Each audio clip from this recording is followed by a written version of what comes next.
But 20 years in the Legion will make a boy man. 20 years in the Legion and they will give you land. 20 years in the Legion, you'll always have a home. 20 years in the legions of Rome.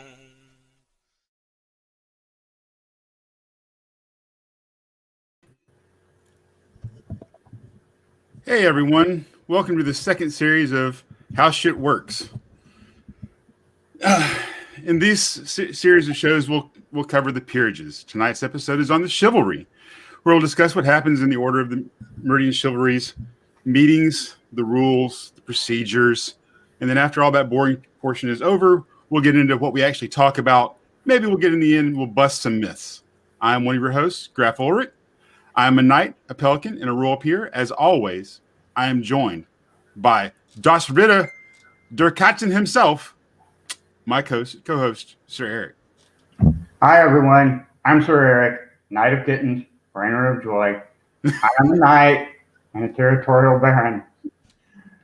Tonight, we will be joined by one, possibly two guests, one of whom may be running a bit late, Sir Kytte, and hopefully His Royal Majesty Timothy. If you two could introduce yourself for us, please. Please, Sir Kytte, would you go first? Hello, I'm Kytte Melior Stevenson. I've been in the society since 1990, and I don't have a lot more interesting to say than that right now. All right, I'm Timothy from Peerages. I'm current crown of Peerages. I started in the FCA in '99, and I was knighted in 2015. I had the pleasure of serving as secretary for the Order of Chivalry, as well as getting to, see behind the scenes as both crown and a member of the order. Well, welcome to the show, you two. I'm so glad that you could be here. I hope you know I'm huge fans of both of you. Little known secret, actually. When I first started, I actually wanted to be a Kytte squire. Did I know this? Did you tell me this? We might have had that chat at one point in time. We were drinking. It's fine. Well, I'm honored you thought that. I hope I was nice about it. Oh, you absolutely were. I just think it's funny now that I was this close to being Eric's squire brother. And by this close, I mean I actually had this long before I ever actually talked to you about it. Anyway, so a new thing for the show tonight. We'll be stealing a drinking game that if you watch a lot of ESCA shows, you might see Between Two Peers and Duchess Helga and Mr. Sassy Seamstress often do a drinking game during their show. They have different little rules that they use. This is also, if you'll find out in later years, some of you might, that this happens in peerage meetings all the time, because sometimes they can get a little boring. For example, in a Pelican meeting I attended in Callantyre when I was crowned, it was anytime you say kingdom, service, or years, you had to take a drink, and we were a bit smashed by the end of that meeting. So, if you would like to participate, and you don't have to, if you don't want to, you don't have to drink alcohol. You can just drink water if you want. But if you'd like to participate, the words for tonight, or did I lost that? Let me be clear. When I say I stole this from them. I politely messaged Duchess Helga and said, "Hey, you guys use this cool little thing, and I want to put it on our show, but it's kind of y'all's shtick." And she said, "Hey, it's fine." Actually, her answer was, and I quote, "Oh, hell yeah." So for tonight, the words are tradition, prowess, and PLQs. Got it. Anyway, I hope you had a chance to watch our previous shows. On the previous series of what it's like to be crowned. And if there was anything that we happened to miss, is there's anything you'd like to add, this is a perfect time to get it in there. And, for example, last week, Countess Elphick gave us notes. I felt like I was at the end of a play where I had, play rehearsal where I had notes. And I said, thank you. think if there's anything I want to bring up from last week's discussion in talking about the roses in many regards, prior to becoming a rose, they're fulfilling the role of a consort. And I've been thinking about it all week, kind of that role of the consort to a fighter and how much that it had an impact on me personally. There's kind of pre-Esme Timothy, and then there's post-Esme Timothy. So it really, to me, it really defines how wonderful it was to have someone in my corner, how wonderful it was to have someone to fight for and to remind me that my honor was for both of us. And that was just a really, really cool thing. I really loved the discussion with the roses last week, and it's had me reflecting on that. So I just wanted to touch on that briefly. Awesome. Thank you, Your Majesty. All right. Let's be real. The subject tonight is what happens or is centered at chivalry meetings. For our audience, bear with us. This show could possibly break down into topics more than questions and 4 nights sitting around talking about chivalry stuff. That said, let's suppose I'm a brand new knight and I'm walking in my first ever Meridian chivalry meeting. What should I expect to see or have done to prepare myself? And how long is this going to go? You know, I might have to pee because I brought all this beer. I can. My very first chivalry meeting, I was not prepared for. They had a whole formal tea with little pink pimento cheese sandwiches and big pots of tea and cookies and all this food. And Rick Rafin turned and looked at me and he said, "Well, I guess this is because of you." And so that was my very first meeting, and it really set the bar pretty high. Because like a meeting after that, we got water. I can't say that I've gotten to enjoy tea and cookies at a single Knights meeting that I've been at so far. I'm a little envious. It was pretty great. I was really fortunate to have, I believe when I had my first chivalry meeting, Sir Yazi was our order secretary. And I cannot speak to any of the secretaries prior to him, but he did an incredible job of putting out an agenda. So I kind of knew what was going to be talked about ahead of time. He did a good job of telling me kind of when and where I needed to be. And then, of course, he did tell me to bring beer to my first meeting. So just as a gesture of goodwill to share with other members of the order. And it actually served as a great icebreaker, being able to hand out the beers. And it gave me a little something to do to distract my mind from the nervousness of that first meeting. It is nerve-wracking. It is. All right. So I know we have some people who are watching from multiple kingdoms, and I've been in chivalry meetings in 4 separate kingdoms, and they're all different. Every chivalry meeting is different. It's different in how it's run. It's different in the feeling. Some of them are very, very stoic and very serious. Some are super laid back. I think ours are mostly laid back, but we need to make sure that people understand that the way we do it here is not any more right than the way they do it anywhere else. It's just the way we do it. And I'm actually going to break from our script for a second because I want to take this specific chance for everyone to talk a little bit about their first meeting. So we heard a little bit about His Majesty's. We heard a little bit about Kytte's. Eric, what was yours like? So my first meeting was a joyous love fest where everyone sat around, shared an adult beverage. Generally, some did not. Some had soft drinks, which you will want to bring when you bring beer. You will want to bring alternatives, non-alcoholic beverages, ciders, and things like that. But mine was very much a love fest. We spoke about candidates, and we spoke glowingly of those candidates and how they might be best helped. And I can't say anything but wonderful things about my very first Knights meeting. So mine, I was a drive-by, so I didn't know that it was coming. I was unprepared. I did not have beer. Luckily, Baron Valdemar had also been Valdi had also been knighted a couple of weeks before me, and he brought enough beer for everyone. But I cannot reiterate the most important part about that, which is make sure you bring cider. Cider. And more than like 4. Because we're going to be there for a minute. And a few of those light beers for Seth.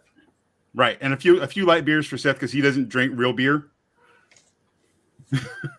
We talk Natty Light. Right, Natty Light, Miller Light in a pinch. Bud Light if he has to. So, having covered all that for a second, at the start of the meeting, how does it come to order? How does it do things? You mentioned earlier that we have a secretary. I found that that's not always the case in other kingdoms. So, I think, Your Majesty, have you been secretary before? I sure have. Yeah, and Eric's our current secretary. I have not been secretary. Yet. Kytte? I'm busy. Never been secretary? Okay. So how does that run it? Because I know I've often set beside knights from out of kingdom who come in, and I just kind of put my hand on them. I'm like, it's different. Hold on. It's okay. So go ahead. We try to get an agenda out 30 days prior to the meeting. And what that means is wrangling the order for any business that they want to do right up before 30 days. So usually somewhere like 45 days out, you've got to start wrangling the order. And then a few days before the deadline is due, you've got to remind them again. And then usually the day of, you have to remind them one more time to get those pieces of business to you. After that continuing reminders, especially when they're like, I'm getting something to you. I'm getting something to you. They'll tell you that they've got something coming, but it doesn't come on time. And then once that agenda is put together, the secretary just sends it to their majesties to review and approve. And then once their majesties kind of give it a once over, they'll of course add any business that they want to add to the meeting. And then that agenda gets sent out to the entire order. So everyone kind of should know where this meeting is going to happen, what time the meeting is going to take place, and specifically all of the items that are going to be addressed in that meeting, if there's time. I cannot imagine how other kingdoms do it without a secretary. I would personally be so dependent on being told what to do and what's going to happen next and who I'm supposed to look at. Like, I would have to actually think for myself. Like, Ulrich, you said you attended meetings in 4 different kingdoms? Yes, ma'am. Sorry. Yeah, Kytte. Sorry. What do they do? How do they keep up with everything? So a lot of times you'll come in and you sit down and the crown just starts the meeting, and he or she talks, and they mention who they're going to talk about. They cover some other things. It's a lot like what we do. It's just that the crown may have a book, and they run it where they want to go. And if someone brings up a candidate that crown doesn't want to talk about, they said, not going to discuss this reign. Next piece of business, and then just move on. So it's just different, and I say that it's different. And I've had the chance to sit beside Duke Garrick when he first came to our kingdom. And when the crown was sitting beside our secretary, and the secretary would put us on a piece of business and get us moving down it, and then the crown would talk, and Garrick was like, why is that guy running the meeting and not the crown? And I'm like, the crown is running the meeting. He's just running the meeting through the secretary. Trust me, all this is approved ahead of time. It's fine. He's like, this is so strange. I was in a big meeting that we had at Gulf Wars one year, and there was a couple of guys from out of kingdom.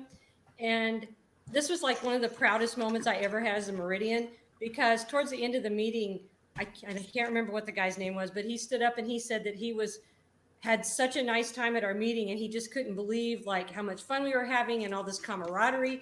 And he said it in a way that made me feel like that is not what goes on in his kingdom. But I was like, man, Meridians have it going on. Like, we're the nice people. Because we're all drinking. But everybody's drinking. Speaking of drinking, prowess, tradition, and PLQ. Well, three in a row, really, Your Majesty? You can take one big drink. Mm. Thanks for that. So while we're speaking about agendas and those 3 things, let's talk about a minute about what is exactly on the agenda. So what specific topics are we talking about here? So one thing to note is that not all discussions that take place in a meeting are formal. Meridies does have a process by which discussions are formalized prior to advancing to polling and advancing to a recommendation or a weight. And then there's also informal discussions. Now, both of those can be put on the agenda, but for any item to be considered a formal discussion, it does have to be planned ahead of time.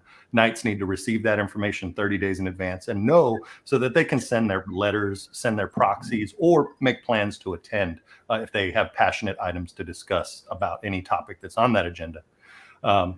Things on the agenda will be formal discussions of candidates or informal discussions of candidates. You might also have order business. Sometimes crowns like to do initiatives. I would like the order to do this or that during the reign. And that's a great opportunity to communicate to the order as a whole, answer any fielded questions and clarifications. And then there's also things just like the law. Kingdom law changed recently, so that created a requirement for us to update our procedures as an order. So those are things that would go on the agenda to be stratified and discussed and of course finalized. All right, so we're through the part of, you go in and then the secretary tells it, on today's agenda, and he hands out an agenda, and we're all admonished not to to make sure we turn those agendas back in at the end of the meeting, because the last thing you want is for some random squire somewhere to find an agenda in a ditch with a list of names that were discussed in that meeting on it. That that would be terrifying, and it has happened. So we're into the area of candidate discussion. So how are candidates brought up, and how does that work? Kit, do you want to take this one? Well, I suppose that typically it will be when a sponsor wants to discuss one of their squires, that they will, of course, put it on as an official business and bring them up, and they will typically stand up and ask for input on the squire in question. Well, in question sounds bad. I mean, the ones that they're being considered. And they will, I think at this time, don't they also are there letters that the populace might send in? Then I think at the time they have the discussion, they'll probably also read the letters. Right. And they basically open the floor, and then the discussion ensues. Absolutely. Every letter does trigger an informal discussion. Yes. So every letter that is sent to the Order of Chivalry, it is read in the meeting at the pleasure of the crown, and that does trigger an informal discussion on that candidate.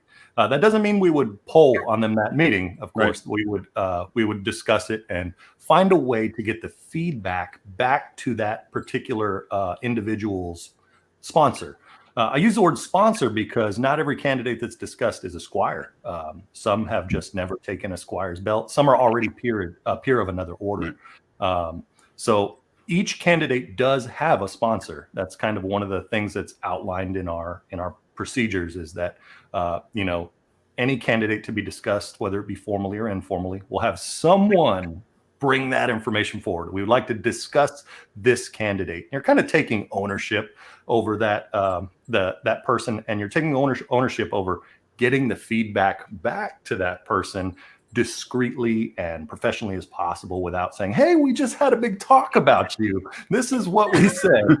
So there's kind of an art to that we're not all good at. But candidate discussion, it's vital. It is so important to gauging the temperature of where your associates' progress is on their path to knighthood. It's important to kind of detaching yourself. We can get very close to our associates. I'm going to tell you, no one loves my squires more than me. I'm going to see all the qualities in them and sometimes overlook some of their faults. So that's a great opportunity for me to reach out to my brothers and sisters and say, "Hey, I really want to hear your thoughts on this candidate informally, just so that I know, kind of, am I guiding them in the right direction?" And that's the best thing we have to, I think, collective education, collective advancement of a squire is when we reach out for that feedback. I can say, Ulrich, my squire so-and-so is, can you just talk to me? Now, we do that a lot on the side, but doing it in an informal discussion amongst the entire order will make sure that no gaps, you're not making decisions off of what you heard from a few friends who are local. You'll hear the opinions of knights all across the kingdom. And you'll hear, a lot of people might not even know who your particular associate is or who that person you're sponsoring is. And that can communicate that, hey, I need to get this person out more. I need to get them traveling. I need to get them meeting someone, and so on and so forth. Excellent. So along these same lines, and without breaking confidentiality, what kind of things are brought up in these informal discussions? You want to go ahead? I'll go ahead and start. Sure. Okay, I'm going to say the word definitely prowess because that is the lowest common denominator. I guess might not be the best way to say it, but we are a fighting order. Right. But it's so much more than that. And I just want to say something real quick because we were talking about how you want to distance yourself from your squires when you're having the discussion. The strangest thing is when you're talking about your significant other. Yeah. And I mean, that is really a challenge. But, in Peerages, they were really cool about it, and I just kind of sat there with this kind of smile on my face because you can't, but it's the person that you're married to that is being discussed or your any other significant other. You can't really say anything. Right. That adds an additional layer of it was a slight difficulty, but it was something that people should be aware of as you have more couples that fight and more couples that move up onto the chivalry. Right. So things that we look for. Sure. And then aside from the fighting, gosh, there's so much more. Do they comport themselves in a manner befitting a peer of the realm, both on and off the field? Are they doing that when not that many people see them? Are they washing dishes? Are they doing service? Not just when they think someone's watching, but like all the time, which of course is how do you know that if you're not watching them? But it gets out. Are they involved in other aspects of the organization, kind of keeping with what we're trying to do? And I hate to use this term, but keeping the dream alive. I can't think of a better way to say it. But are they supporting these ideals? And yeah, so what else? So much stuff. Yeah, I like to use stewardship of the society, because really, and I'm sure every squire under the sun has heard the old adage that it's not an award, it's more of a job description, right? Your journey continues on. And when they're talking about the job description, they're talking about that role as a peer in the society and that stewardship moving forward. You're going to have a responsibility from that day forward. And it's no longer striving, it's being.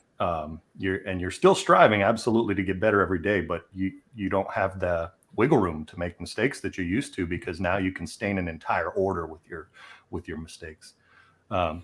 So when we talk about candidates, we're really keeping those things in mind. We're saying, is this a person who, when challenged on the field, will represent this order with grace and skill? Nay, I say prowess. You should do this on purpose. Is this an individual whose character will ever bring shame to the order? And that, oh man, you want to talk about difficult to quantify character, right? Because we all have different perceptions of people. Heck, there are so many people who are in the order that my perception today is a complete 180 from the perception that I had on the day that I met them. And many would probably say that about me as well. So we have to kind of gauge the character of those individuals. And there's the stewardship, there's the character, there's peer-like qualities, PLQ, and so much more. There's an adage, and I don't know who originally coined the phrase, but I think I heard it from Robert Clendon of Auck. He said, I couldn't tell you every little thing that it is that makes a knight, but I know it when I see it. And it was like, wow, you kind of can. There comes that point when you're discussing a candidate that you're like, that individual is knightly, and I can't tell you all of why. Right. I can just tell you that that's how I feel, and it's kind of neat. One other thing to touch on is it's really neat to, and I've only gotten to see, I've only been in a knight for 5 years now, and over that 5 years, I've gotten to see candidates who went from, that informal discussion, hey, how's my squire doing, to that formal discussion where they get feedback, earnest feedback from the order, all the way to that discussion where the whole order has been convinced that that individual is ready. And it's magical to experience. It's so neat to you're a part of that journey. Right. Everyone in the order is a part of that journey. And to see an issue that, maybe their skill with a sword, as not to get too many drinks in, was not there, but then it is, or their stewardship was not quite there. We just needed more, and then it is. And to see that person grow and come along, it's just so neat, and it's just beautiful to see. It never gets old. Mm-hmm. So again, I'm going to kind of deviate from our script here. When we have these conversations, I know people think that there are people out there, not everyone, there are people out there that think that it's a good old, we've all heard the good old boys club, the gatekeeping and all that. And I'm not saying some people don't have that mindset. I'm not going to say that they don't, because those thoughts come from somewhere. But I want to say this right quick. In 15 years of being a knight, I can't think of a time when the discussion was about a candidate. What do we have to do to keep this guy out of here? It was always, what do we have to do to get this person to the point where they can be in here? In Absolutely. 15 years, I've never had the bad side of that discussion in a meeting. Yeah. So on script, and I completely lost where that was. Sure, you were going to mention tradition. Drink. I love you, Your Majesty. You put that weapon in my hand. How am I not going to use it? I did. I have to beg my lovely wife to go get me another cider and fireball, because I am clean out. You're mixing a cider and a fireball thing together? That's awesome. Yes, Sir Kit, because in my world, if you're going to mix your drinks, you should mix your alcohol with more alcohol. I don't necessarily dispute that, but yeah, I'll stick with champagne. There's nothing wrong with that. Outclass it all. All right. What are you drinking? Oh, I'm doing the non-alcoholic beverage. I'm drinking mulled cider. Okay, that's awesome. Yeah, it's really good too. It is. Eric's looking forward to drinking with us when he can, but he can't yet. Also, it's a work night. All right, so I want to cover right quick. There are some requirements set forth by Corpora. I know as a former Kingdom Seneschal, you wouldn't expect that from me, but there are some requirements set forth by Corpora that say what the requirements for being a peer are for all peers, from Knight, Pelican, Laurel, Order of Defense, all of them. And these are almost always brought up in a Knight's meeting on some level. And I'm going to read it, and I know it's me reading. Bear with me. Candidates for any order conferring a patent of arm must meet the following minimum criteria. Additional requirements may be set forth by law and customs of the kingdoms as deemed appropriate and necessary by the crown. Customs, that's almost like tradition. Customs is a lot like tradition. I don't have a drink, Your Majesty. You have to do two. I'll take I it. will. I'll double up when it gets back. Oh, here it is. All right. So they shall have been obedient to the governing documents of the society laws of the kingdom. They shall have consistently shown respect for the crown of the kingdom. They shall set an example of courteous and noble behavior. Peer-like. Peer-like. Oh. Huzzah! Suitable for a peer of the realm. They shall have demonstrated the support and aims of the ideals of the society and bring by being as authentic in dress, equipment, and behavior as is within their power. They shall have shared their knowledge with others. Knights, pelicans, laurels, peers have to teach. They can't just be able to do the good thing. They got to be able to pass that on. They shall have practiced hospitality as according to their means. They shall have made every effort to learn the practice of those skills desirable and worthy of a civilized court. To this end, they should have some knowledge of a wide range of period forms, including but not limited to literature, dancing, music, heraldry, and chess. They should have some familiarity with the combat as practiced in the society. That means if you're an apprentice, if you're an apprentice, you should at least know how fighting works. If you're a laurel or a protege, you should know how fighting works. If you're a squire, you should know. You should be finding out, doing something to support the arts, doing some kind of service, and vice versa. That goes for all of us. It goes back. We often refer to this, what His Majesty called a steward of the society. His Majesty often in meetings will say, if I drop this person in a town that doesn't have an SCA group, will he be able to bring an SCA group into existence? He or she be able to bring an SCA group into existence. All right, and they should participate in society recreations of several aspects of the culture of the medieval ages and Renaissance. So those are the requirements. That was a lot of reading for me. Thanks for bearing with me. I got that done, as is tradition for peerages. Tradition. I had forgotten the one about if you drop this person in town and that has no SCA, that they should be able to start a group. Like that was around, I remember that being told to me when I was new. And that was a really long time ago. And I thought it's so cool. I love that rule or that suggestion. Yeah, I heard that one around a campfire from His Grace Thomas Blackmore, who was talking about the ability to make SCA.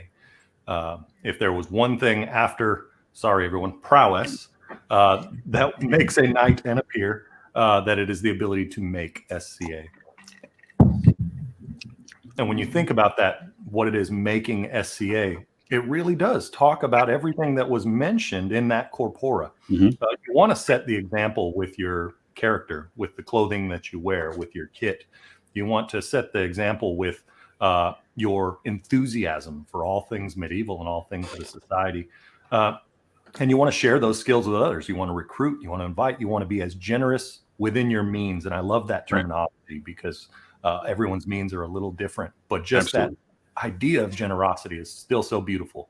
And I can say that that's one of the things that that just hooked me when I came into the SCA was that element of people sharing the SCA, the being generous, that character that just made me not want to do anything else. I wanted to, have a hobby with these individuals.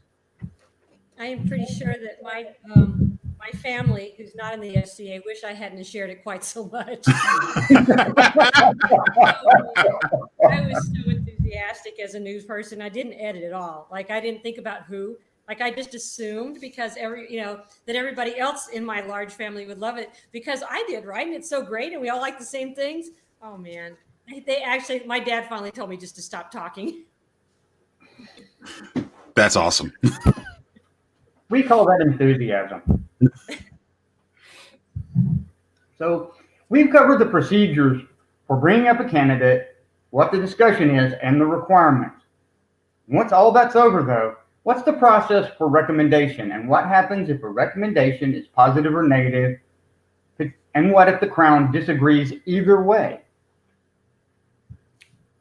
I can tell you, as Crown, I love when the candidate's sponsor, after hearing the collective council of the order and after a polling has taken place in which the secretary confirms that it's positive, I love it when that sponsor turns to the Crown and formally says the word, Your Majesties, we hereby recommend this candidate to elevation unto the Order of Chivalry, or something to that regard. I think that it's a privilege that should be reserved for that sponsor, the individual who helped either guide or represent that person in the order. But there, of course, we have to go through the formalities of the formal discussion of the polling process in which that individual. In Peerages, we have a 2/3. Well, I can't just say 2/3 polling. It really depends on how many people are present at the meeting. Have we met quorum? So the rules differ whether we have 20 people present or more than 20 or 30 or more. But in general, if you've got, and most meetings have 30 or more individuals, it's 2/3 of the order polling positive on a particular candidate. And when that happens, even if I have to kind of pause the order and kind of redirect them, sometimes the secretary will be like, Your Majesty, we recommend so-and-so. I like to, who's the sponsor of that individual? Because that's kind of a magic moment. It's right. It's special for that individual to be able to recommend their associate or the person that they sponsor. So again, I'm apparently horrible about staying on script tonight. Something that we do in Peerages, we bring up our own squires. We don't cheer for them. We don't rah with them. We're not telling everyone our squires should be knights. What we're saying is, for me personally, I'll just cover. I won't bring up one of my squires till at least 5 other knights have come to me and say, "Why aren't we bringing up your squire?" That's my personal line for it. But in Peerages in general, we don't bring up other people's squires. I don't bring up His Majesty's or Sir Kitte's or Sir Eric's squire without expecting to get shivved in the shiv meeting while I'm up. Because of tradition. Tradition. We have a long tradition of shivving the shit. 3. I'm going to regret this, but I'll have fun doing it. But that's not like it is in other kingdoms. Many kingdoms don't understand that here. It's one of the things that we often have to explain to folks who move in, that we bring up our own people, and it's not okay to bring up someone else's. Do we know why that is? I mean, this is another question for later, but I want to make sure that people understand that, because people who are watching who aren't from here, that's foreign to them. So it's when we say we bring them up, we're not like, I'm not going to the meeting like, all right, my squire, they're ready to be knighted. All right, anyone got any arguments? It's, there's a letter, we read it. It's, people have talked. There's a process before where we brought them up and people told us their opinions. And it's just like, I want to talk about my squire Bob. And then the candidate sits down, or the sponsor sits down, and the order tells them. There's 2 things there I want to kind of touch on. Sure.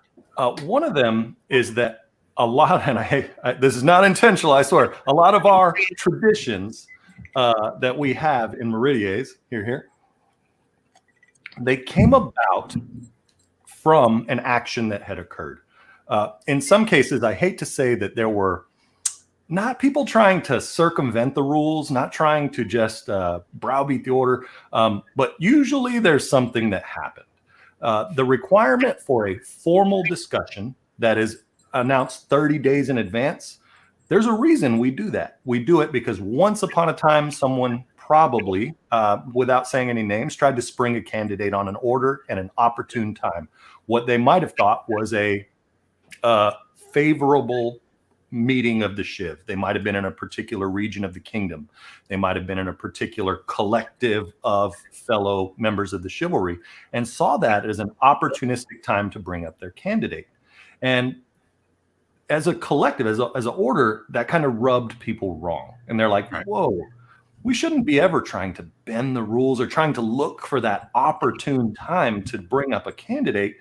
If we have a formal process, then it ensures that every candidate is mentioned 30 days in advance. Everyone knows what's going to be on that agenda and where the meeting is happening. It helps to circumvent those individuals who might try to look for a more favorable collective of knights. It ensures that all members of the Order of Chivalry are held to the same standard. So that was one thing. And the other, I went grandstanding. Oh, in one of my first meetings, I was sitting next to Duke Kenneth Gray, and he was just trying to help acclimate me and have beer, and we were chatting. And he leaned over to me and he said, "Do you know one thing that you should never do when you're discussing your candidate?" And he said, "It bothers me worse than most anything in these meetings." He said, "It's stumping."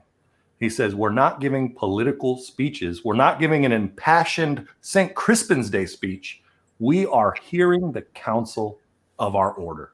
And that requires listening, not talking." So that's where we really turn it over to our collective order. And we, as you had said, sit back and listen, as opposed to trying to stand up and be the sole advocate of that individual. Because if they haven't proven it to everyone else in the order, which is the candidate's job, is to ultimately sell themselves, then they might have a little more walking to do on that path. Absolutely. Right.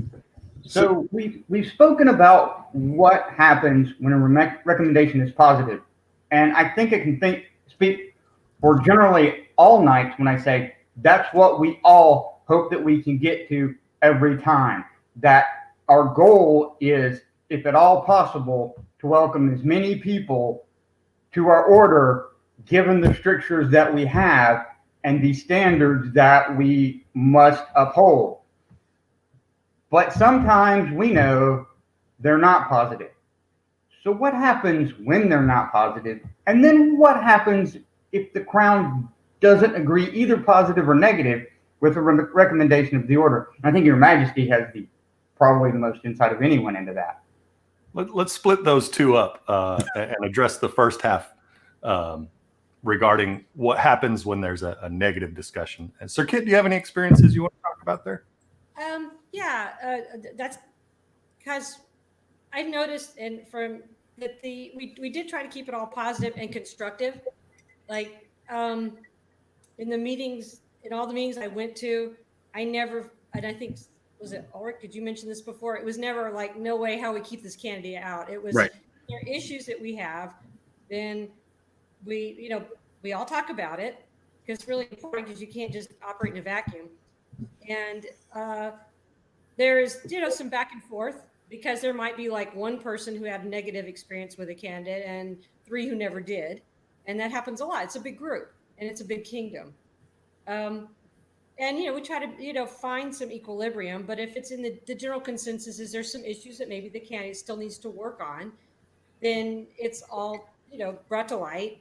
And the sponsor would then, have the responsibility to go back and talk to the person that they're sponsoring, not in a mean way, but I mean, at least I wouldn't, but right. Just kind of tell them these are these things that you need to work on. And when I was still a squire, I did get that. And the guys were pretty cool. Like, they came to me and they weren't mean about it. And it was stuff that I kind of knew. I don't know if I have had a squire that I had who didn't know. And that's harder than you think. Because it's really easy to tell somebody else, why don't you just talk to the squire and tell them to stop doing X? But when it's your squire, it's much harder than I had counted on, because right. I don't like to hurt people's feelings or make people angry. And that was a real challenge for me, to kind of be direct, but not be a jerk about it. And I lost train of thought. What else were we talking about? I am such a lightweight. Oh my God. That's some top tier champagne. Yeah. Right. So I've seen a few instances where I had an opinion of a candidate, and let's just say it was soaringly positive. I was like, this candidate can do no wrong. And upon hearing some negative feedback in a meeting, it opened my eyes. And then it made me aware that sometimes I might be putting blinders on. Like, sometimes I like someone so much, they just are such a likable person and so positive that maybe I was overlooking a calibration issue. Maybe I wrote them a pass. And sometimes in the meeting, when you have these negative discussions, and I hate to use the word negative, let's call them constructive. because that's what they're meant to be, right? They're meant to help that candidate identify, or the sponsor identify that candidate's deficiencies so that they can work on them and improve. It's all about helping to elevate everyone to that level, not holding anyone back. So I realized I kind of had blinders on it. Wow, maybe I did give this person a pass. And you can fight pickups with that person after that meeting and be like, oh, this is what so-and-so was talking about. I think I hit that leg 3 times. And, so it does help us get on the same page. Both negative and or constructive discussions definitely help pull the blinders off and have you look critically at things you might be overlooking. And that can be helpful. And I think that that's important too, because there are a lot of times, and self-admittedly, that I went in with one perception, and then after the discussion, after hearing the feedback of the order as a whole, I was like, wow, this is something I really need to take back and look at constructively and see if there's any way that I can help. Getting that information to the candidate, this goes into order discretion. Right. And we try so hard to be discreet, and we're not always good at it. We're horrible at it. We're horrible at it. You could almost say that we have a tradition of being we do have a tradition of being horrible at it. And man, there are so many, just to go totally, as Ulrich would say, off script. There are times that you don't even realize that you might be slipping. Right. A squire kind of alludes to something they might have heard from someone who might have heard something, and then all of a sudden they're bringing something up to you they shouldn't know about. And you're like, wait a minute. So in responding to that, you might be inadvertently giving them either confirming what they had thought that they heard or denying what they thought they had heard, but information that they shouldn't know. So it's so funny. Trying to maintain that order discretion, but also get the constructive feedback to the candidates who need it. It's just, it's something I hope we'll continue to improve on. There are, I hate to say it, sometimes slippages that occur, whether it be individual too deep into their cups, whether it be a knight who talked to their spouse, whether it be just something that was overheard, a conversation between 2 knights that was too close to a tent wall. There are just so many reasons, but order discretion, it's that thing that we need to maintain so that we can find the best way to get the feedback to an individual. Because it can really hurt hearing that an individual's missing a leg shot. Let's just use calibration as an example. I'm making a generic example. It can really hurt coming from the wrong person who may lack tact or be more direct or not know the communication style of that individual. They're like, well, all the knights think I'm a rhino and blah, blah, blah. And things can get taken completely out of context. When it's like, no, you had a small issue that you need to work on, and it's this spot, and I was going to talk to you about your armor, but now, because the discretion of the order has been either subtly broken or otherwise, now we're having to backpedal, and I'm trying to have to do damage control and trying to, say that was out of context, and it's just a mess. It's just an absolute mess. So I do encourage any fellows of the order, any squires who are watching, respect that order discretion. Even if it may be cool to overhear something, realize that information is, there's a way we want to communicate it to our associates. There's a way that we want to try to be constructive with the people that we're working with. And hearing little bits of knowledge without the full context can be really damaging. And that's me getting off that soapbox. Prowess. All right. Just one more thing, Your Majesty, about the blinders. Like, I so understand that. Like, I would have these really great experiences with some fighter, and they would be really fun, and they would call all the shots, and I would go, yeah, they're great. What's the problem? And then I'd find out these other things that they maybe needed to work on, and it was a bit of a challenge to really kind of stop thinking in just my little tunnel of experience. Like, I really understand that process. Okay, so we've actually gone around a couple of points that Eric's question tried to make. He tried to bring us back onto it, but I'm gonna make the hard statement that Meridians don't necessarily like a whole lot because we are very much a, there's a polling and and you're recommended to the crown, and that recommended the order could recommend against a candidate and the order could recommend for a candidate, but in the end, it all falls into their Majesty's lap to make their decision. How do you deal with it if you disagree with the order, Your Majesty? So corpora requires, I'll start with that. Corpora requires that the crown consult the order prior to any elevation or announcement of peerage. The way that we interpret consultation, it can be different from person to person. And we've tried recently, the changes to kingdom law that have happened recently are attempts to stratify in our kingdom law what it means to consult. We want consultation to mean that individual went through the orders process of a formal discussion with polling and a recommendation to the crown. Now, based on corpora, however, the requirement is cut and dry. You must consult the order. So it is the crown's responsibility at that point to make a decision. Do you accept the recommendation of the order, or do you wish to do otherwise? And it ultimately, at the end of the day, no questions asked, falls upon the crown's shoulders to make the decision on whether or not that candidate will advance. Now, I can tell you different crowns have historically interpreted and handled that differently. And it's something that, we try our best to encourage, we try our best to police, but at the end of the day, it's what corpora says. And every link on this chain is a member of our order. No matter what happened prior to that, we are all one order at the end of the day. So. Thank you, Your Majesty. I know that's a difficult one sometimes, but you handled that one like a champ, and I appreciate you. And for that, I have been sent a poem for you by Countess Shield has sent a poem to me for you through Her Majesty. And I get to hear Ulrich read poetry twice in a week's time. I'm so sorry to the audience. That makes it a tradition. This one's much simpler. Oh, you bastard.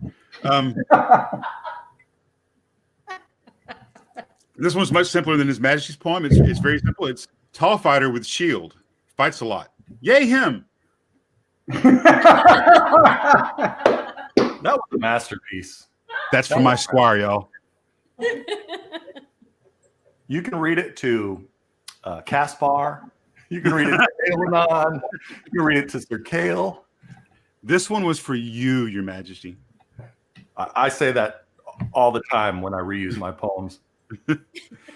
Okay, so we're past candidate discussion. We'll get back to it all in a little bit. But as far as the meeting goes, we're past candidate discussion. You kind of alluded to this earlier, Your Majesty. What other things are we discussing in the chivalry meeting, if there's time? Because there's only usually about an hour for these things. Yeah.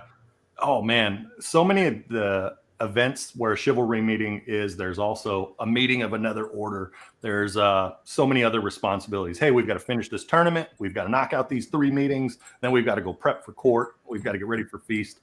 Time is important to consider. It's the time of the event. You have to be respectful to the event coordinators who work so hard to lay out a schedule.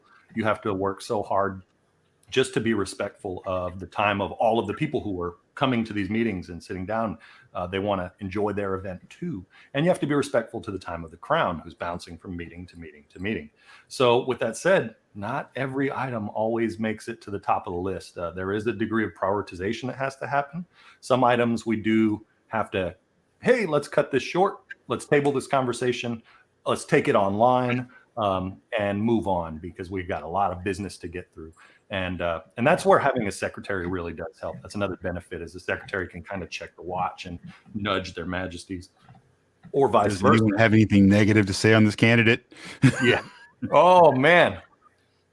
Sometimes we'll just say the same thing. Like, what about you? Oh, this candidate's awesome.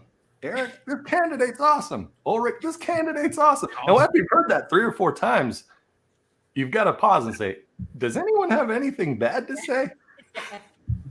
Like, man, we could have saved 15 minutes of love fest, like Eric's first meeting. Right. It was pretty cool. So this is normally the place where we would take pre-sent in populist questions. However, tonight, we're just going to bust out some myths and then bust them and cover some topics of choice. This doesn't mean we won't be taking any populist questions. Those will just come from the live feed questions. And so I'm going to start out with a subject that's near and dear to my heart. And I'm going to preface this why it's near and dear to my heart. I heard someone once say that their years of fighting in the SCA, their years of eventing, the dozens of friends that they'd made, and the life that they'd lived had been ruined because they had not achieved the accolade of knighthood. Now, I want to point out that the person I'm speaking of met their spouse of decades in the society. Can we talk about how, truthfully, most fighters are not going to be knighted? And if that means your entire SCA existence is ruined, it means that your perspective of what's important somewhere along the line became distorted, or more likely, in my experience, from what I've seen, that the people who introduced you to the SCA did not properly impress upon you that this is about doing your passions, embracing what you love, and then whatever accolades, awards, or honors that come your way, that should very much be the sprinkles on the icing on the cupcake. Your thoughts? May I go ahead? Absolutely. Yeah, I have heard a lot when people are concerned about either themselves not getting recognized for a peerage or a friend. And there seems to be like this sort of misconception that there's like, oh, it was a checklist, and where we talked about the basic things, both the wonderful and the frustrating thing about becoming a peer is kind of alludes back to what Robert Glennon Vox said, that he'll know it when he sees it. And people do talk about, well, they've been fighting for years, but it's not a timeline. It's not a checklist of you must, fight 5 years or 3 years or whatever. And that's trying to explain to people that, one, that it's we don't even look at that really.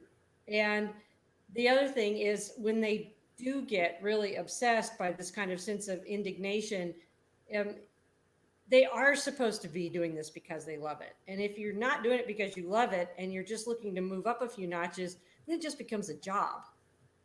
And I hear that not necessarily from the people that are going to get awards, but I think it's from their loved ones, their friends, and they get really frustrated. Right. And it's hard to sometimes explain to them that that's really not what this is. It's not green stamps. If anybody remembers green stamps, you don't fill out a booklet and turn it in and go, okay, I'm done. Yeah, I don't remember who. This is another one of those adages. I don't remember who told me, but it really struck home with me, and it was that miserable squires become miserable knights. It's that receiving the accolade doesn't suddenly make your life better. It suddenly doesn't make you fall back in love with the SCA. It's just another layer of responsibility. It's just another, fork in the road of your path. And if you are not in love with it when that accolade happens, chances are you're not going to be in love with it as a knight. And there's a whole new of challenges that are associated with that. So being in love with that journey is one of the most fulfilling. It keeps me going to this day, being in love with the journey, constantly striving to learn more, to further the SCA more, to share my skills more, and to be better as a knight and learn about knightly virtues. Man, that just puts gas in my tank. And it has since I was a squire, first squired, and it has till now, even to this day. So, fall in love with that path and stay in love with that path, no matter where it takes you. Do what you love, and it won't matter what you're doing or what accolades come. If you're doing it because you love it, then you'll be happy to just keep doing it. When it's not something that you do because you love it, if you're doing it for the cookie, if you don't get the cookie, it will become poisonous, and you'll become bitter. Look, I never thought I was going to be a knight. I know Caspar somewhere, if he's watching this, is like, oh no, oh fuck, not that story. But I never thought I'd be a knight. I thought eventually one day I could win crown because I can win a tournament. But I never thought I'd be a knight because when I was a squire, my mouth did this all the fucking time. It was just constantly going. And I didn't think I would become a knight. And it was fine. I accepted that. But accepting that kept me from becoming bitter about it. It's just one of those things. If you do it because you love it, you won't have to worry about it.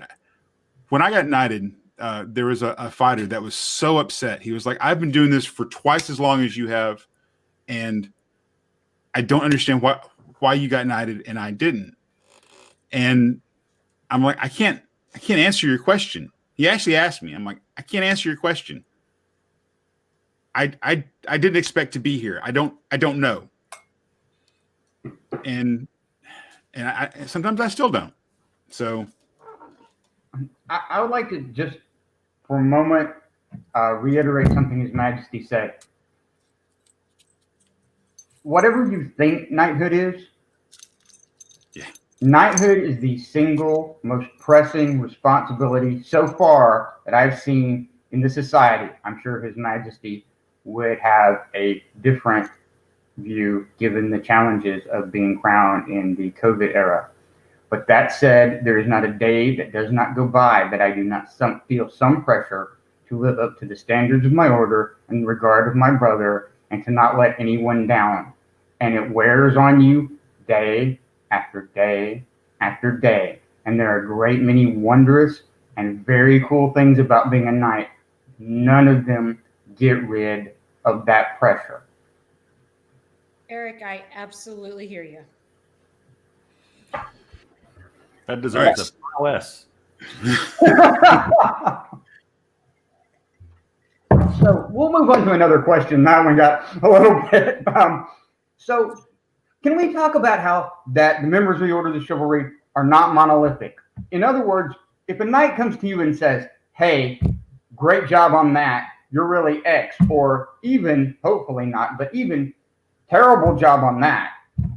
One, that's their individual opinion, and they are a member of an order of highly opinionated individuals who have very opinions about everything. So, could you speak to that subject about how no one is ever going to speak for that order in their interactions with individuals? No one speaks for the order, and all of us speak for the order. But in terms of knights being a monolith, oh my gosh, I remember being a squire, and I was fighting in A range. I was right on top of each other. Why? Because Joffrey said, you're really weak fighting face to face, really up close. You're getting owned. You need to learn to do that. So start getting in people's pants until you feel comfortable. So that was probably the bad. No, that's fine. Go with it. President at SGA.org. Is that so I start fighting in A range, and then I don't remember who grabs me by the collar. What are you doing? Your strength is your distance. You need to be fighting from orbit, and you need to be a mile away. And I was like, oh, but so-and-so told me. And then Wolfston's like, you should be good at fighting in A, B, and C range. So let's get you in B range too. So I got different advice and counsel from almost every night on that. And it was so funny. I'm like, I'm just trying to do what so-and-so said, but then so-and-so told me to do this. So yeah. The orbit one was me, wasn't it? You did tell me I need to nuke you from orbit. You're like, what are you doing up close? You like kicked my shield. Get back. Oh, but yeah, and the same goes for in Knights meetings, in actual meetings of the Order of the Chivalry. There will be absolute diversity to opinion. I'll just put it like that. Right. So I'm going to switch for a moment to misconceptions that people have about what our order may or may not do. And this is in terms of people being offered the accolade of knighthood. And there are a great many myths out there. We have collected a few. I'm not going to list them all because, quite frankly, there are way too many for the time that we have allotted. But that said, behavior can be a thing that keeps a person from being offered the accolade until such time, hopefully, as it is corrected. However, in your experience, do you believe that anyone cannot be knighted for the following reasons? Your sexual or religious identities, your gender. If you weren't a squire, if you don't know the right people, do you have to win tournaments? Do you have to fight sword and board? Any of these, have you heard a member of our order say is a legitimate reason for not offering someone the accolade of knighthood? Never. And none of those things would ever be part of my decision process. In full disclosure, 99% of those things that were brought up, I've never heard. One of them I did hear brought up, and it was in an out of context thing. I really can't go into the details of it, but I can tell you that members of the order got together and counseled that individual on the error of their ways. Madhu. It was the Madhu, wasn't it? It was my. That's what we're still working on. I'm not going to apologize for that. All right. So one of the rules is we can all answer these, and I want to chime in on this one. I'm actually offended by the concept that we would hold that against someone. I understand this is the South, and there's a concept of good old why I declare I don't understand why, back in my day. Back in my day, Belvedere, come here, boy. It's just, that's not what we are. That's not who we are. I've heard the sexual orientation. I've heard, it's what you fight with. Look, the what you fight with thing comes down to this. When someone's told you're going to have a harder path to the peerage because you want to fight with X, what we mean is in the way we play our game, especially in Peerages, most people are sword and shield fighters, and because I have a personal thing like sword and board. I don't have prowess in sword and board. I have prowess in sword and shield. That's prowess twice, by the way. 3 times. But what we mean is you're going to face mainly people fighting this one specific fighting style that has advantages against these other fighting styles. And that's going to make your trip harder because proving your prowess is going to be difficult. So that's what we mean by that. The second portion of that is in Peerages, more so than any other kingdom, your calibration means a lot. We are very proud of the fact that we are, generally speaking, one of the lightest taking kingdoms. And I'm not going to say lightest hitting because if you think we hit light, I'm going to introduce you to Eric's leg shot. So one time was enough. So your calibration is going to have to be perfect if you're fighting with Madhu or two stick, because across the SCA, the stereotypical calibration of two stick fighters or Madhu fighters is if they get any kind of stick on it, they're not going to call it. And so if you miss a shot, it has a higher chance of damaging your reputation for calibration and they're going to attribute that to because of the weapon style that you choose. And that's what we mean when we say, if you choose to fight a non-typical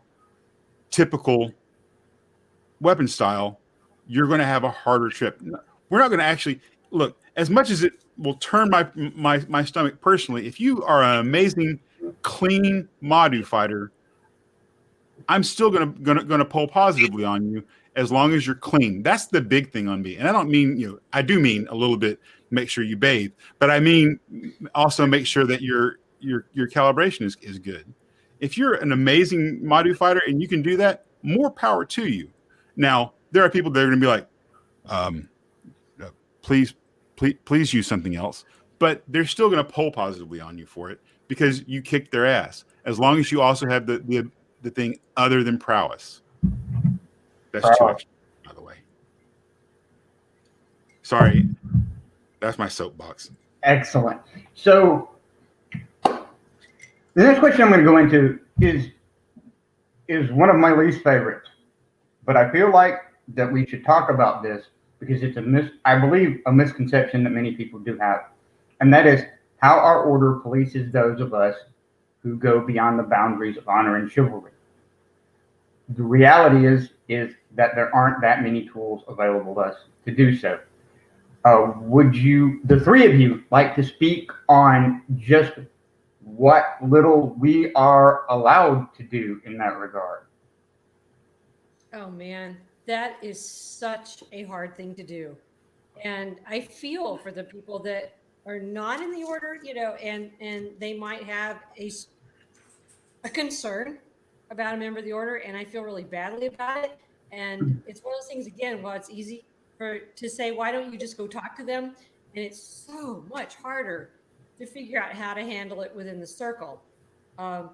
Personally, I would never brought something like that up at a meeting, but I assume that I would have the Lady Huevos, to go talk to them in person and try to get this sorted out. And there aren't a lot of specific tools, I don't believe. But it's our responsibility nonetheless. And it's a really tough thing. So in terms of how can we police our own, the first and most common thing when a knight makes a mistake is for other fellows of the order to just talk to them. As Kytte said, just go up to them and be, hey, I think what you said was insensitive, or what you said might have come across wrong. That candidate that you said it to might have interpreted it the wrong way. If a fellow knight misses a shot, you'll typically hear about it from your fellow knights. And then in smaller things that's usually handled at that level, we'll talk to each other. Now, once things start to get into that policy level, we have something called a court of chivalry. And a court of chivalry is an actual procedural step that we can take that involves the crown and other individuals hearing the case. But even then, we're kind of restricted to the policy sanctions, which is things like banishment from the royal presence. Some of the terminology has changed. They're now things like exile and temporary removal from participation in the society, which we used to refer to as a banishment, and things of that nature. But that's kind of a nuclear option, and it does, to get the bod to approve those things, it does take a pretty egregious act. And a lot of times things can come to he said and she said, and they become very murky, very challenging to deal with.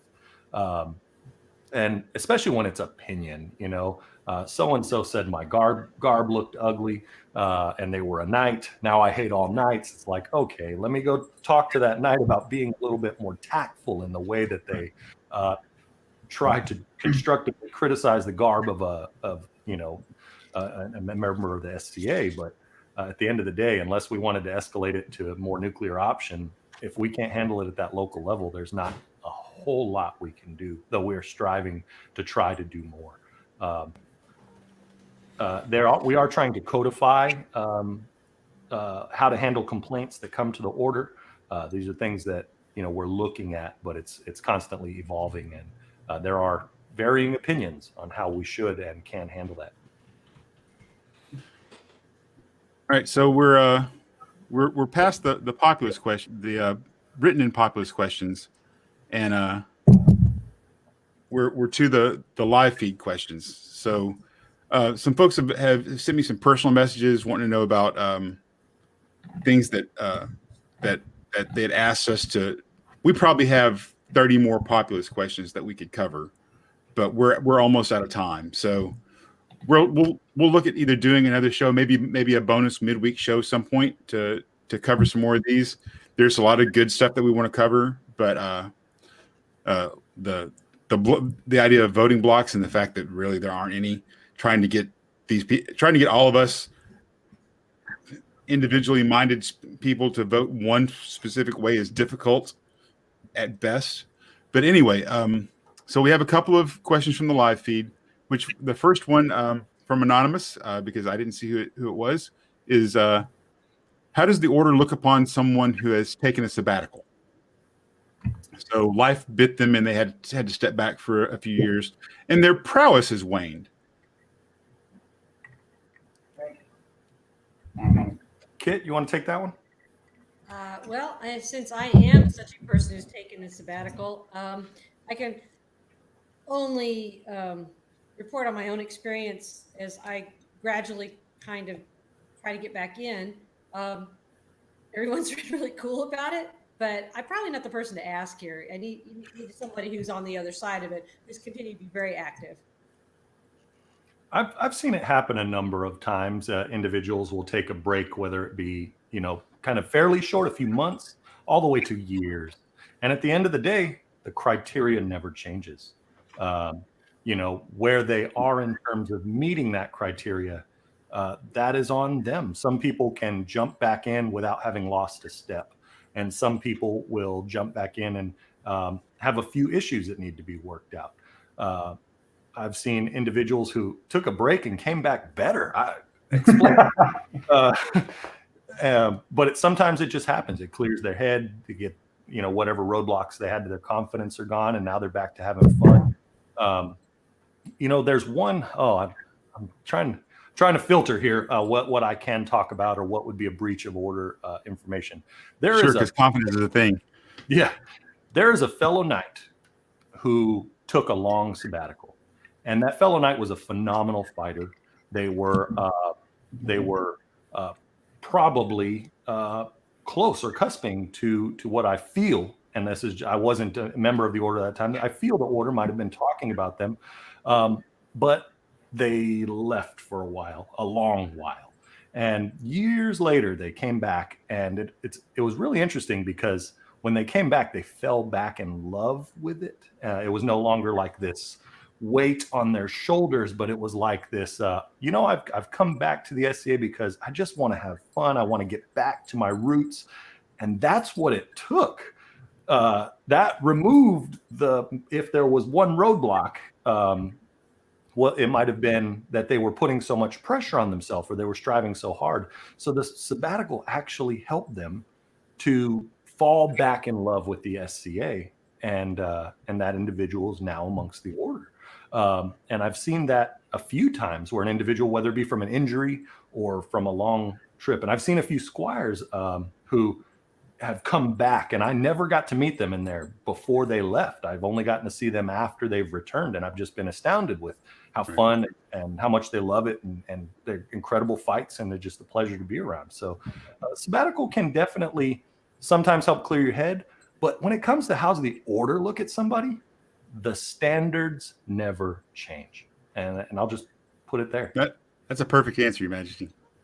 All right, so last live feed question. This one, and please bear with me, it's Gaelic. This one comes from Baroness Saib Ingen Donakata. It's a friend of mine from the Mid-Realm. What is the mindset behind bringing up your own guys in this Shiv circle? And it being kind of that taboo to bring up someone else. Where does that, do we know where that comes from? And within that culture, whose responsibility does it become to bring up people who aren't squired or aren't in a household? I think I'm the oldest person here, and that was a tradition when I started. Right. And I heard people from Atlantia talking about it, how they wouldn't do it, and like talk about their own guys. And so honestly, I said tradition. It had been around so long at the point when I joined that I don't know where it came from. Yeah, it's just it's in true traditional style.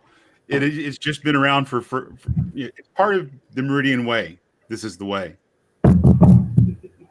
Y'all tapped me out. I poured a double, but I'm empty. I am too. I'm on my third one, Your Majesty. I need a runner, but none of my kids can mix a drink. Meet Cooper. So, right quickly, who brings up people who aren't squires? So, if someone's out there who's not a squire, whose responsibility is it to bring them up? A lot of times, as an order, we'll say, someone will step forward. Hey, is anyone this individual sponsor? They're already maybe a pelican or a laurel, for example. They've already attained a peerage, so they're not a squire. And sometimes a knight will put a feeler out into the orders. Anybody talking about so-and-so? No. Right. Hey, would anyone mind if I was that individual sponsor? I'm close to them. I live in their local area. I'd just like to talk about them. I believe my knight had such a circumstance. Sir Joffrey was a laurel at the time, and someone was his sponsor in the order who spoke on his behalf and represented him up until his recognition of knighthood. So that's not. Now, in terms of the mindset behind this culture, I think it's a few things. A little bit of just mutual respect to our fellows in the order. When I take a squire, that's sacred. Maybe too sacred in my household, but it's very sacred. There's a trust down there. There is, hey, I am going to guide you to the best of my ability. I'm going to help you identify your faults. I'm going to work with you. I'm going to be in your corner through thick and thin, through positive and negative. So you're close to that individual. You share a bond, and while you see that individual more closely than almost anyone else. So seeing them more closely, you might be able to see deficiencies that the order itself does not see. Being that close, you might want the privilege of recognizing that individual in the order and being a part of their path. So there's just kind of a respect and a kind of a mutual honoring of that relationship that I think goes into that tradition.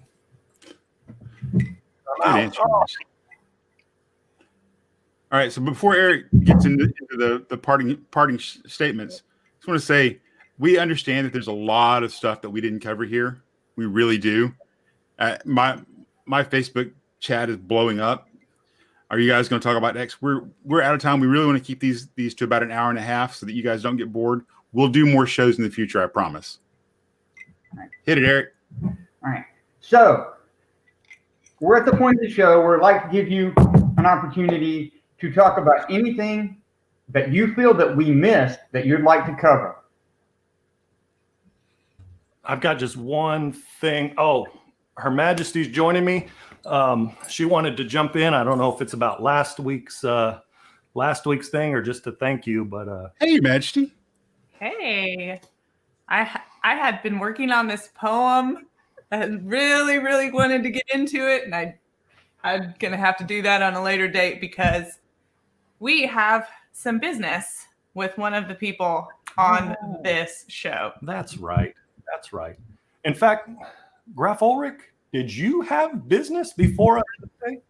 I would. Do we have someone in the waiting room who could come in and help me with this? Your Grace, Thomas, welcome. Thank you, Your Majesties. I appreciate y'all letting me crash the party tonight. Thank Please, you for joining. what do we owe the pleasure of this meeting? Your Majesties, I come to you today because Graf Ulrich and I have been asked by the Order of the Pelican to come forward and bring business before you. Please do so. May I, Your Grace? Just the one line. Oh, let's do it together. Your Majesties, we, the Order of the Pelican, would request that you invite Sir Eric Martell to join us. Perfect. Sir Eric Martell. Hello, Eric. Being mindful of the recommendation of this order, we would turn to you and ask you, is it your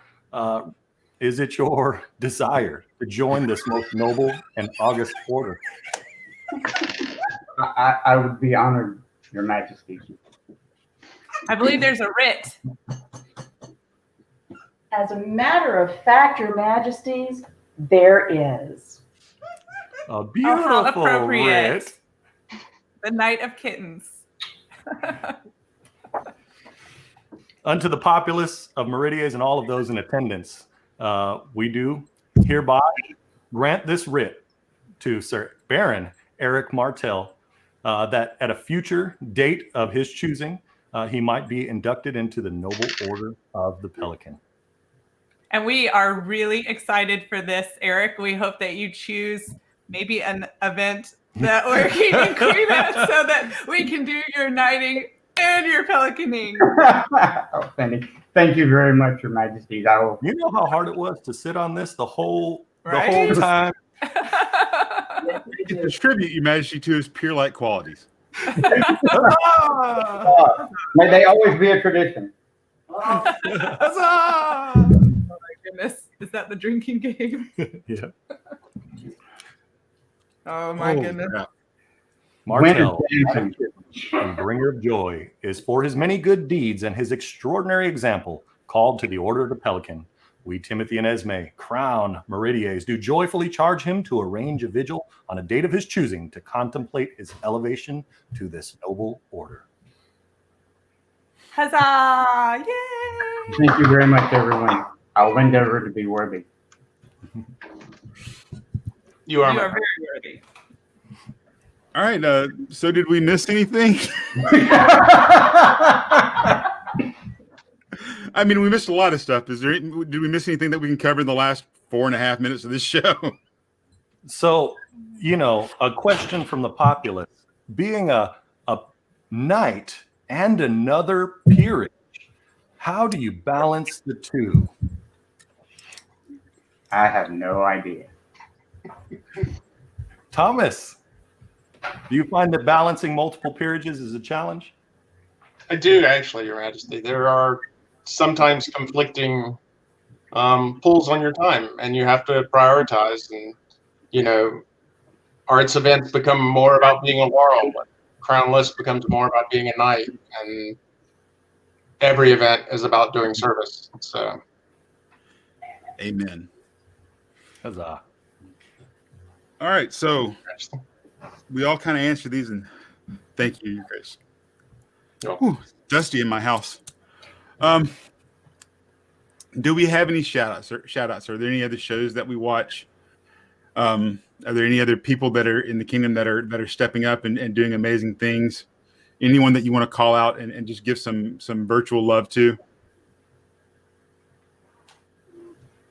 I had one and I forgot it. No, that's legit. Like you had anything else on your mind, something just come crashing in. And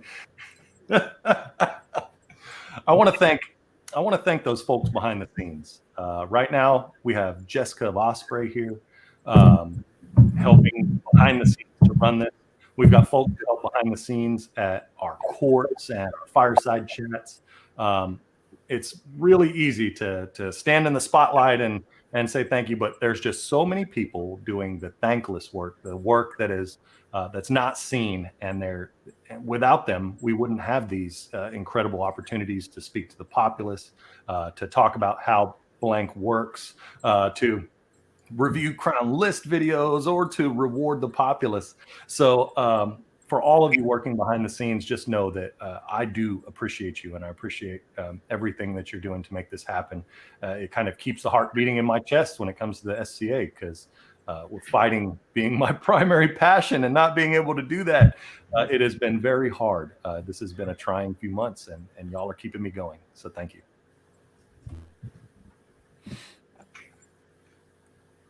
Sir Kit, you have anything? Oh, you're muted. I think we lost your audio again. I think we did. I did remember who I wanted to give a shout out to. I want to give a shout out to Countess Schilder for her stinky fish classes.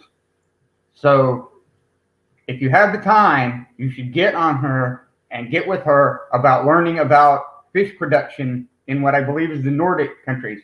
And that's a really narrow and specific subset But I think it speaks to the passion that a lot of SCA people have for things that maybe aren't the most popular or the most attention grabbing, but show an attention to detail and a scholarly aspect that I think we should all appreciate. And her poetic talents. And her poetic talents. Speaking of poetic talents, I have one from Her Majesty right quick, and I realize we're running late, but I'm going to try and get this out anyway. Tall tales of a fabulous fighter, a well-versed wandering, well-born, sent from the shadows of the rising sun, reached the righteous ear of the good Earl, hearing the hailing of deeds done, a meeting of minds was made to measure his merit. They drank a dark ale till busting at the brim, and the twinkle of twilight shone high in the heavens. The nobleman, nearing inevitable inebriation, leaned left towards the light-hearted count, while pondering plenty pain pitched. Wow, that's difficult. While pondering plenty pain pitched through his torso, and the good gentle roared in rage from across the bench. The count smiled silently and said, "Odd or even." The count knew that this man would fly far. That is from Her Majesty to His Majesty. I'm over here floored. Like, she wrote alliterative verse. I'm like, what? She did. It was very good. All right. So, Right. I got this. Yeah, Right. We'd like to thank our guests, His Royal Majesty Timothy and Sir Kytte, for joining us tonight. We'd also like to thank Her Ladyship Jessica of Osprey for her graphics and showrunner magic, because she's the best. Also, we'd like to thank Her Excellency Katerina for keeping us on time, Mistress Adriana for help with script writing and flow, and most importantly, you, the populace, our audience. make sure you join us next week for the episode under the Peerages of the Laurel, where we'll be joined by Dame Stephanie of Netherwood and Mistress Tig. I'm not even going to try and pronounce her actual name. That's some special stuff there. Where we'll discuss how the Laurel meetings run and their procedures and what is discussed in those meetings. If you're watching live and you'd like to join us after the show for a chat or to hang out, you can watch the Hound and Stag main page, the announcements page. We'll take a little break. Then about 5 minutes after the show goes off the air, Grappa and Katerina will post a link to the Zoom, and we'll hang out and chat for about a half an hour or so. All right. Finally, if you're watching the replay on YouTube, don't forget to like and subscribe down here. And if you're watching on Facebook and you want to like the page and give us more looks and love, look up here, somewhere up here. I don't know. That's it. Good night, everyone. Good night, everybody. Thanks for coming. Thanks for joining us. And if I die in battle, tomorrow I'll be home, though it's 70 days march to there from Rome. But a soul travels swiftly on the night wind, and if I die in battle, I'll be home again.